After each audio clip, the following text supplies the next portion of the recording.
13 14 நான் வாசிக்கிறேன். 13 14. மரத்திலே தூக்கப்பட்ட எவனும் சபிக்கப்பட்டவன் என்று எழுதியிருக்கிறபடி கிறிஸ்து நமக்காக சாபமாகி நியாய பிரமாணத்தின் சாபத்திற்கு நம்மை நீங்களாக்கி மீட்டுக் கொண்டார். யாரெல்லாம் நீங்க விசுவாசிக்கிறீங்களோ, சிலுவை மரணத்தை விசுவாசித்து நீங்க ரட்சிக்கப்பட்டீர்களோ, அத்தனை பேரும் நீங்கள் சாபத்திற்கு நம்மை நீங்களாக்கி மீட்டுக் கொண்டார். எல்லாருமே மீட்கப்பட்டிருக்கிறோம். அடுத்த வசனம், மீட்கப்பட்டவர்கள் இதைத்தான் பழைய ஏற்பாட்டில் சொல்லி இருக்கிறது, ஏசாயில சொல்லி இருக்கிறது. மீட்கப்பட்டவர்கள் ஆனந்த களிப்புடன் பாடி சீயோனுக்கு வருவார்கள், நித்திய மகிழ்ச்சி அவர்கள் தலைமேல் இருக்கும், சஞ்சலமும் தவிப்பும் ஓடி. யாரதை சொல்லி இருக்கிறது? எந்த மீட்கப்பட்டவர்களை சொல்லுகிறது? ஏற்பாட்டு காலத்துல விசுவாசத்தின் பிள்ளைகள் ஆபிரகாமுக்கு சந்ததியாய் வருகிற நம்மைத்தான் வேதம் அங்கே சொல்லுகிறது. ஆண்டவருக்கு ஸ்தோத்திரம். அப்போ கல்வாரி சிலுவை விசுவாசிக்கிற எல்லாருமே மீட்கப்பட்டவர்கள். எத்தனை பேர் சொல்றீங்க நான் மீட்கப்பட்டிருக்கிறேன்னு சொல்லி? எதற்கு மீட்கப்பட்டிருக்கிறோம்? தேவனுடைய கோபாக்கினைக்கு மீட்கப்பட்டிருக்கிறோம், நரகத்திற்கு மீட்கப்பட்டிருக்கிறோம், உலகத்தின் அழிவுக்கு நம்ம எல்லாரும் மீட்கப்பட்டிருக்கிறோம், தண்டனைக்கு எரிகிற அக்கினி கடலுக்கு மீட்கப்பட்டிருக்கிறோம்.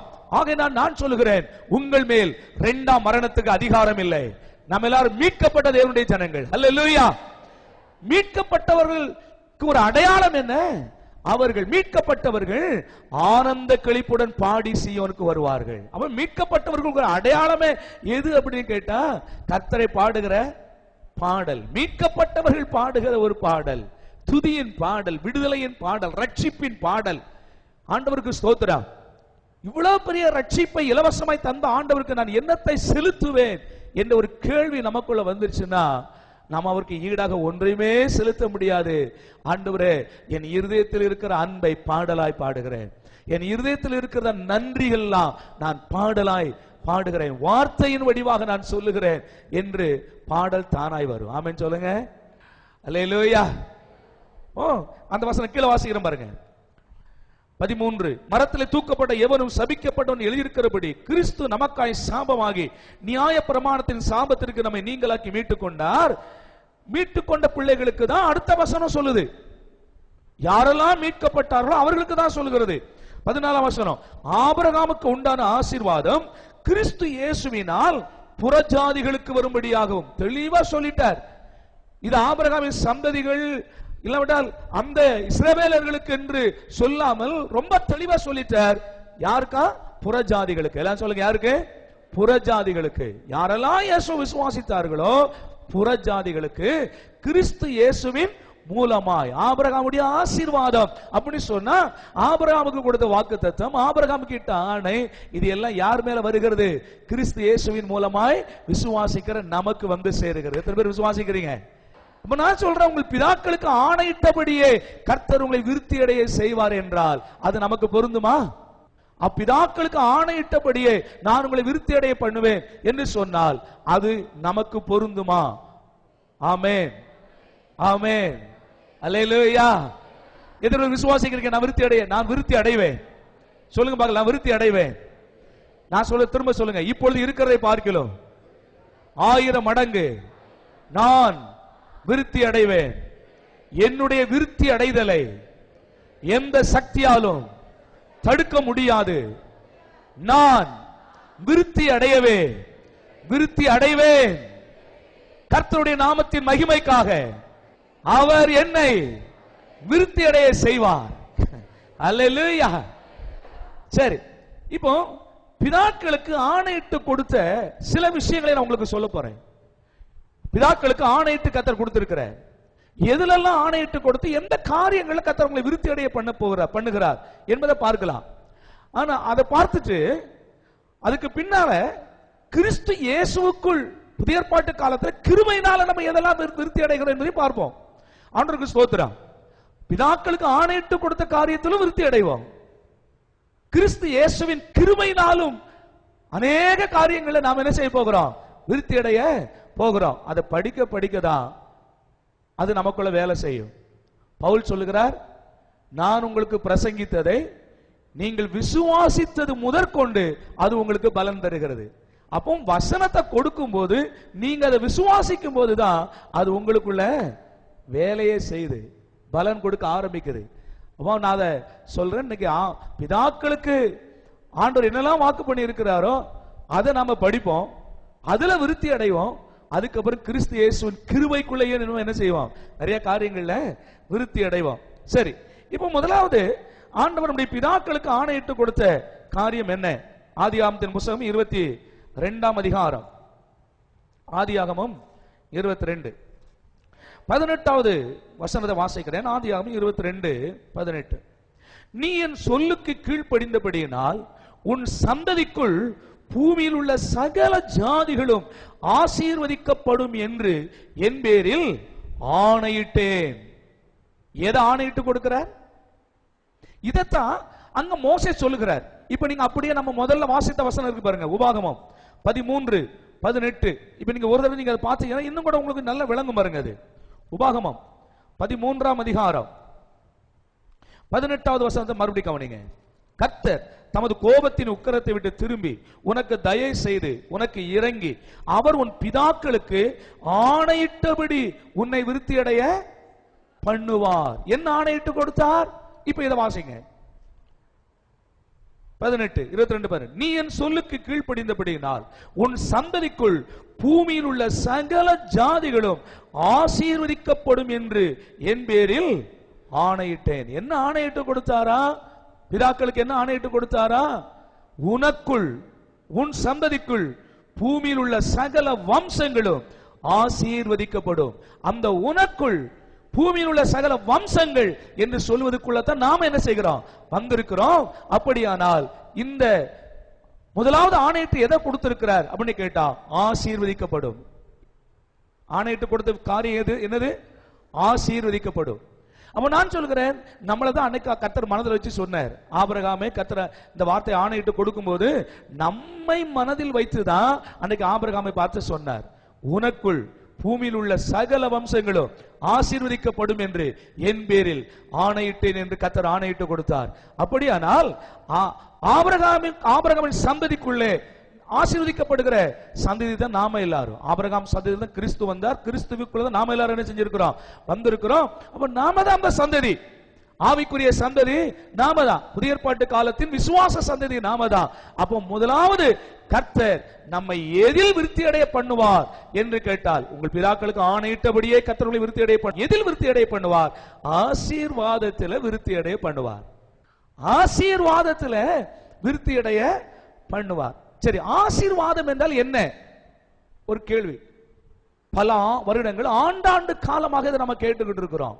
ஆசீர்வாதங்கிற வார்த்தையை ஆண்டாண்டு காலமா கேட்கிறோம். ஆசீர்வாதம் ஆசீர்வாதம் ஆசீர்வாதம். சரி, ஆசீர்வாதம் என்றால் என்ன என்றால் ஏற்கனவே உங்களுக்கு சொல்லி இருக்கிறோம், அதனால நான் கேட்கிறேன், சொல்லுங்க பார்க்கலாம். ஆசீர்வாதம்னா என்ன? ஆசீர்வாதம் என்பது தேவனுடைய ஒரு வார்த்தை. நான் உன்னை ஆசீர்வதிக்கவே ஆசீர்வதிப்பேன் சொல்றாரு பாத்தீங்களா, அந்த வார்த்தை.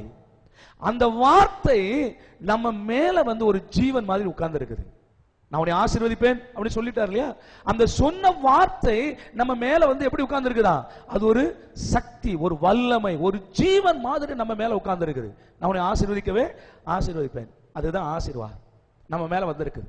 இப்ப நான் சொல்லுகிறேன், அன்றைக்கு நம்முடைய பிதாவாகிய ஆபிரகாமுக்கு கர்த்தர் சொன்ன ஆணையிட்டு கொடுத்த அந்த வார்த்தை, உனக்குள் உன் சந்ததிக்குள் நான் ஆசீர்வதிப்பேன்னு சொல்லி ஆணையிட்டு கொடுத்தாரு பாருங்க, அந்த ஆசீர்வாதங்கிற வார்த்தை இன்றைக்கு நம்ம மேல உட்கார்ந்து இருக்கு. எத்தனை பேர் விசுவாசிக்கிறீங்க? அந்த ஆசீர்வாதங்கிற வார்த்தை, அந்த ஜீவன், அந்த வல்லமை நம்ம மேல வந்து அமர்ந்திருக்கிறது. ஹல்லேலூயா. இப்ப அந்த ஜீவன் நம்ம மேல ஆசீர்வாதங்கிற சொல்ற வார்த்தை நம்ம மேல அமர்ந்திருக்கிறதுனால இப்போ நீங்க எதை செய்தாலும் என்ன செய்யும், ஆசீர்வாதம் வந்துகிட்டே இருக்கும், வந்துகிட்டே இருக்கும். அது எப்படி ஆசீர்வாதம் வருகிறது? நீங்க ஒரு சின்ன ஒரு வியாபாரத்தை ஆரம்பிக்கிறீங்க, அது பாட்டுக்கு அது வளர்ந்து பெறுகிறது. ஒரே ஒரு பால் மாடை வாங்கி அதை நீங்க ஒரு நீங்க ஆரம்பிக்கிறீங்க, அது பாட்டுக்கு மல்டிப்ளை ஆகிட்டே இருக்குது. நீங்க ஏதோ ஒரு சின்ன அளவுல, அப்படிதான் பைபிள் சொல்லுகிறது, அற்பமான ஒரு ஆரம்பம். ஒரு சின்ன அளவுல நீங்க எங்க ஒரு மூலையில ஒரு சின்னதா ஆரம்பிக்கிறீங்க, அது பாட்டுக்கு பெருக ஆரம்பிக்கிறது. எப்படிங்க அது பெருகுது அப்படின்னு கேட்டா, அதுல என்ன இருக்குதா, கர்த்தருடைய ஆசீர்வாதம் இருக்குது. அல்லேலூயா. அப்ப நான் சொல்லுகிறேன், இந்த ஆசீர்வாதம் எங்க இருந்து வந்ததுன்னா தேவனுடைய பிதாக்களுக்கு ஆணையிட்டு கொடுத்ததின் மூலமாக வந்தது. இன்றைக்கு நான் அதை விசுவாசிக்கிறேன்.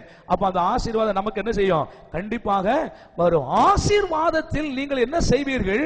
விருத்தி அடைவீர்கள். அல்லேலூயா. அதான் நான் சொல்றேன், ஆசீர்வாதத்தில் சும்மா ஏதோ ஒரு ஆசீர்வாதம், 5 அப்பம் 2 மீன் ஏதோ கொஞ்சம் இருக்குது, இந்த மாசம் ஏதோ ஒரு 5000 ரூபாய் சம்பளம் வந்திருக்குது, குடும்பத்துக்கு போதும், ஏதோ கதையை ஓட்டலாம், ஏதோ ஒரு ஆசீர்வாதம் இருக்குது. நான் சொல்லுகிறேன், அது ஆசீர்வாதம் நான் இல்லைன்னு சொல்லல. ஆனா ஆசீர்வாதத்திலேயே நீங்க என்ன செய்வீர்கள்? விருத்தி அடைவீர்கள். ஆசீர்வாதத்திலே விருத்தி அடைவீர்கள். அப்ப அந்த ஆசீர்வாதம் உங்க மேல உட்கார்ந்து இருக்குது. எத்தனை பேர் நம்புறீங்க உங்க மேல அந்த ஆசீர்வாத ஜீவன் உட்கார்ந்து இருக்கு? அது நீங்க எதை செய்தாலும், அதனால கர்த்தர் சொல்லுகிறார், நீ எதை செய்தாலும் அது உனக்கு வாய்க்கும். ஏன்? அந்த ஆசீர்வாதம் உன் மேல வந்திருக்குது, அது உன் மேல உட்கார்ந்து இருக்குது. இப்ப நீங்க எதை செய்யுங்க, தொட்டதெல்லாம் பொன்னாகுன்னு சொல்றாங்க தெரியுமா? அதான் ஆசீர்வாதம். நீங்க எதை போய் கை வைங்க, எதை போய் செய்யுங்க, அதோட பெருகிட்டே இருக்கும். நான் 1ஆம் தேதி காலையில சொன்ன மாதிரி, கர்த்தருடைய ஆசீர்வாதம் உங்க மேல இருக்கு என்பதற்கு சரியான அடையாளம் என்ன? ஆண்டவர் உங்களை ஆசீர்வதித்திருக்கிறார். அந்த ஆசீர்வாதத்தின் ஜீவன் உங்க மேல இருக்கு என்பதற்கு சரியான அடையாளம் எது என்று கேட்டால், சுற்றிலும் இருக்கிற மக்கள் உங்கள் மேல் பொறாமைப்படுவார்கள். அப்பொழுதே நீங்கள் தெரிந்து கொள்ளுங்கள், கர்த்தருடைய ஆசீர்வாதம் என் மேல வந்திருக்கிறது. அல்லேலூயா. ஒரு பெருக்கத்தை நான் சொல்றேன் பாருங்க. அந்த ஆசீர்வாதம் எப்படி பெருக செய்கிறது என்பதை நான் ஒன்னே ஒன்று சொல்றேன். யாத்திராகமத்தின் புத்தகம் திருப்பிக் கொள்வோம். முதல் அதிகாரம் 1ஆம் வசனத்திலிருந்து சில வசனங்களை வாசிக்க போகிறோம். எகிப்துக்கு போன இஸ்ரவேலுடைய குமாரரின் நாமங்கள் ஆவன: ரூபன், சிமியோன், லேவி, யூதா, இசக்கார், செபுலோன், பென்யமின், தான், நப்தலி, காத், ஆசேர் என்பவைகளே. இவர்கள் யாக்கோபுடனே தங்கள் தங்கள் குடும்பத்தோடும் கூட போனார்கள். யோசேப்பு அதற்கு முன்னமே எகிப்தில் போயிருந்தான். யாக்கோபின் கற்பப்பிறப்பாகிய யாவரும் 70 பேர். யோசேப்பும் அவனுடைய சகோதரர் யாவரும், அந்த தலைமுறையர் எல்லாரும் மரணம் அடைந்தார்கள். அதாவது 70 பேர் எங்க போனாங்களா? எகிப்துக்குள். யோசேப்பின் காலத்தில், அதாவது யாக்கோபனுடைய முதிர் வயதில், யோசேப்பினுடைய அவன் காலம், அவனுடைய சந்ததியின் காலத்தில் ஒரு 70 பேராக உள்ளே போகிறார்கள். இதுல சில வேத வல்லுனர்கள், ரொம்ப வேதத்தை வாசிக்கிற ஆண்டோடைய பிள்ளைகள், ஒரு கேள்வி உங்களுக்குள்ள வரும், ஒரு சின்ன கேள்வி. எப்படி அப்படின்னா, இதுல 70 பேர் வருது. ஆனா அப்போஸ்தலர் நடவடிக்கைகள்ல ஸ்தேவான் பிரசங்கம் பண்ணும்போது அவர் அங்க 75 பேர் அப்படி சொல்ற, 75 பேர் அப்படி சொல்ற. அதையும் வாசிக்கலாம். ஏன்னா கொஞ்சம் இது கொஞ்சம் வேதத்தை கொஞ்சம் ஆராய்ந்து பார்க்கிற மக்கள் சிலங்களை கேள்வியோடு உட்கார்ந்துருப்பாங்க. அவங்களுக்கு இது ஒரு தெளிவை உண்டாக்கும் என்பதற்காக நான் அதை சொல்லுகிறேன். அப்போஸ்தலர் நடவடிக்கைகளின் புத்தகம் 7ஆம் அதிகாரம் 14வது வசனம். அப்போஸ்தலர் நடவடிக்கை 7:14. பின்பு யோசேப்பு தன்னுடைய தகப்பன் யாக்கோபும் தன்னுடைய இனத்தார் யாவரும் ஆகிய 75 பேரை அழைக்க அனுப்பினான். சரியா? அங்க என்ன வருது? 75 பேரை. இது சில வேத புரட்டர்கள், எதிர்க்கிறவர்கள் இதை பிடிச்சு கொண்டு சொல்றாங்க, இல்ல அங்க 70 எழுதி இருக்கு, இங்க 75 வருது, அப்ப வேத முரண்பாடு இருக்கு அப்படின்னு சொல்றாங்க. இதை நான் உங்களுக்கு சொல்றேன். இப்ப இந்த 70 பேர் என்பது இன்னும் 2 இடத்துல வருகிறது. அதை நீங்க அதை குறித்துக் கொள்ளுங்கள். வேணா வீட்டுல போய் நீங்க மறுபடியும் அதை வாசிங்க. உபாகமம் 10:22. உபாகமம் 10ஆம் அதிகாரம் 22வது வசனம். ஆதியாகமம் 46ஆம் அதிகாரம் 27வது வசனம். இந்த 3 இடத்திலே, அதாவது உபாகமம் 10:22, அப்போஸ்தலர் 7:14, அப்போ இல்ல ஆதியாகமம் 46:27, யாத்திராகமம் 1ஆம் அதிகாரத்தில் இப்ப நம்ம வாசித்தோமே அந்த பகுதி, இந்த 3 இடத்திலுமே 70 பேர் அப்படின்னு தான் வருது. ஆனா அப்போஸ்தலர் நடவடிக்கைகளை மாத்திரம் 75 பேர் அப்படின்னு வருது. இதுல ஏன் அது பிரச்சனை அப்படின்னு கேட்டா, அந்த நாட்களில கணக்கு எடுத்தவர், அதாவது அந்த அவங்க பிதாக்குடைய பட்டியல கணக்கு எடுத்தவர்கள் ஆண்களை மாத்திரம் தான் எடுத்தாங்க, பெண்களை எடுக்கவே இல்லை.